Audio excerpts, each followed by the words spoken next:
Pro-life groups celebrate a Supreme Court victory. This morning, the High Court ruled 5-4 against a California law, which forced pro-life crisis pregnancy centers to share information about abortion. Correspondent Jason Calvi is outside the Supreme Court with the details. Good evening, Jason. Good evening, Wyatt. California pro-life centers said they were forced to deliver a message that goes against their beliefs and their work. And the Supreme Court agrees. Right here, pro-lifers and abortion supporters rally. Life won today! Life won today! Pro-lifers cheer outside the Supreme Court. To know that for the last 3 years they've been having to advocate for free abortion in my home state is shocking. It's horrifying, and I'm so excited for the victory today. California forced licensed crisis pregnancy centers to tell clients about state-provided free or low-cost birth control and abortion. Justice Clarence Thomas writes for the majority, California cannot co-opt the licensed facilities to deliver its message for it. That's what the National Institute of Family and Life Advocates wanted to hear.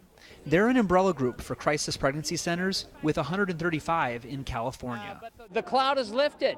The cloud is lifted. They've been operating for 3 years now under this tremendous burdensome cloud of government possibly walking in, demanding that they put up signs, and if they don't, fine them and close them down. They're free. Today is free. Freedom. NARAL Pro-Choice California was a prime sponsor of the law. The abortion group claims pro-life crisis pregnancy centers misled women about their options. Can you tell us about your sign today? How come you won't tell us what you're doing here? Want to tell us about your shirt? None of our purple shirts are going to give interviews. NARAL supporters rallying at the Supreme Court are mum. We're not giving any interviews, sorry. Today's ruling sends the case back down to the lower courts with a message that California cannot force pro-life centers to speak the government's message.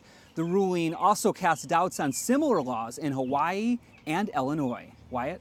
Jason, the U.S. bishops have been following this case closely. They even filed a friend of the court brief on this case. What is their response to today's ruling?